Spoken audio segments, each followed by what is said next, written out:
तिलाच एक धक्कादायक बातमी येते पिंपरीतनं।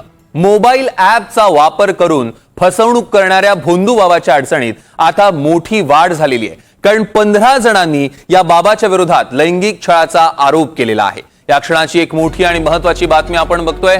मोबाईल ॲपचा वापर करून भक्तांची फसवणूक करणाऱ्या भोंदू बाबाच्या अडचणीत आणखी वाढ झाली आहे आणि याच भोंदू बाबा विरोधात 15 जणांनी लैंगिक छळ केल्याचा आरोप केलाय। भक्तांच्या मोबाईलमध्ये ॲप डाउनलोड करून त्यांच्यावर नजर ठेवणारा भोंदू बाबा प्रसाद तामदार हा समलैंगिक असल्याचं पोलीस तपासात समोर आलंय।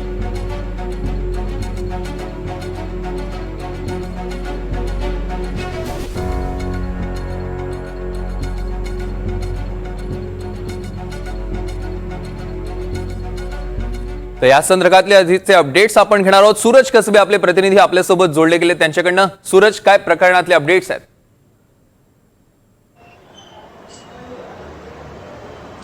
सौरभ, 5 दिवसापूर्वी एका भोंदू बाबाने आपल्या सोबत लैंगिक छळ केल्याची तक्रार बावधन पोलीस ठाण्यात दाखल झाली होती। त्या भक्ताला असं जाणवलं की त्याचा मोबाईल वारंवार गरम होत होता।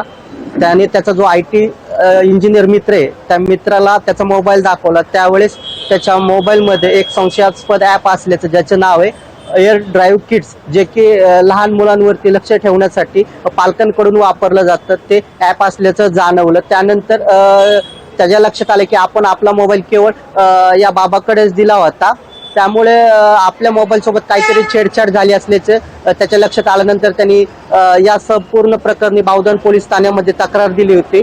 त्यानंतर अशाच प्रकारचं आपल्यासोबत फसवणूक झाल्याचं अन्य भक्तांनी देखील सांगितलं। त्यानंतर बावधन पोलिसांनी तात्काळ या भोंदू बाबाला अटक केली आणि काल त्याला त्याची जी अटक केल्यानंतर काल त्याला ज्यावेळेस त्याची कस्टडी संपली त्यावेळेस त्याला शिवाजीनगर न्यायालयामध्ये हजर करण्यात आलं। त्यानंतर त्याला 4 तारखेपर्यंत पोलिसांनी पोलीस कोठडी सुनावली। धक्कादायक बाब म्हणजे या बाबाकडून पोलिसांनी 3 मोबाईल फोन, 4 मेमरी कार्ड आणि 6 पेनड्राईव्ह देखील जप्त केले। त्यासोबत त्याच्या मठामध्ये निद्रानाशाच्या गोळ्यांची पाकिटं सुद्धा सापडलेत। हा बाबा समलैंगिक असल्याचं सुद्धा पोलीस तपासात निष्पन्न झाले।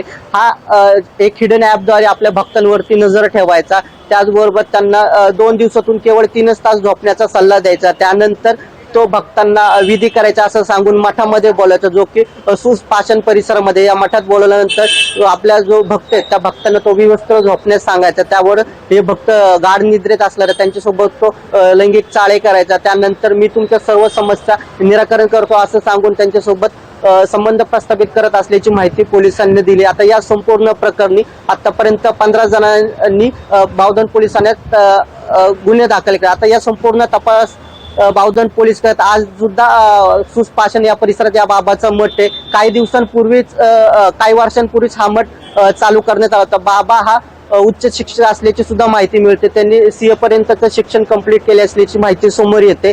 2022 साली त्यांनी बाबा म्हणून या मठामध्ये काम करायला सुरुवात केली। अनेक महिला सुद्धा या बाबाच्या मठामध्ये यायच्या। सोशल मीडियावरती मोठ्या प्रमाणावरती चाहता वर्ग या बाबाचा आहे, त्यामुळे एकूणच काय या बाबाची व्याप्ती कुठपर्यंत पोहोचली याचा देखील तपास करावा लागणार आहे। या बाबांनी जे ॲप या भक्तांच्या मोबाईलमध्ये टाकलाय त्याचा जो डाटा आहे तो कुठं ठेवलाय, अन्य कुठल्या भक्तांच्या मोबाईलमध्ये सुद्धा हा डाटा आहे का, या डाटाचा त्यांनी गैरवापर सुद्धा केला का, हे पाहणं देखील आता तितकंच महत्त्वाचं। या संपूर्ण प्रकरणाचा तपास आता बावधन पोलीस करतात। त्यामुळे एकूणच काय अजून कोणा भक्त जर या बाबाच्या विळख्यात अडकले असतील त्यांनी सुद्धा समोर येऊन तक्रार देण्याचं आवाहन सुद्धा बावधन पोलिसांनी केलं। हायटेक बाबा म्हणावं लागेल या भोंदू बाबा। अगदी सूरज, या प्रकरणावर लक्ष ठेवून असतात याचे अपडेट्स आम्ही तुमच्याकडून घेऊ। तुर्तास धन्यवाद।